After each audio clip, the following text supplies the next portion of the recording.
கையை ஆட்ட முடியல, காலும் ஆட்ட முடியறதில்ல. இப்போ டூப்பு 50% டூப்பு. சார் ஒரு நிமிஷம். கையும் ஆட்ட முடியல, காலும் ஆட்ட முடியல நீங்க மட்டும் தான் சொல்றீங்க. அவருக்கு இன்னும் 4 படங்கள் வந்து லைன் அப்ல இருக்கு. அது உங்களுக்கு தெரியுமா? ரஜினி ஒரு கூத்தாடி, அவ்வளவுதான். கூத்தாடிக்கு என்ன அந்தஸ்துனா கூத்தாடுகிற அந்தஸ்தானே தவிர எங்கு பணம் கிடைக்குதோ அங்க லதா கையோட கூட்டிட்டு போயிடும்.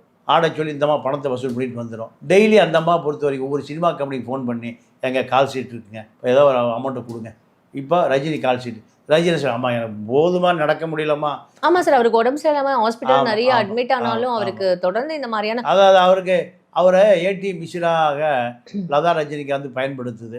இல்லை, சினிமாக்காரர்களுக்கு கொடிய பழக்கங்கள் நிறைய இருக்கும். சுசித்ரா சொல்லுதில்ல, வெள்ளித்தட்டில் வைத்து போதைப் பொருள்களை ஈசிஆரில் நடக்கிற மது விருந்தில் முழுமையாக விநியோகிக்கப்படும். ஆண்களும் பெண்களும் அந்த போதை மருந்துகளை எடுத்துக்கொண்டு உற்சாகமாக இரவு முழுக்க தள்ளாடுவார்கள்.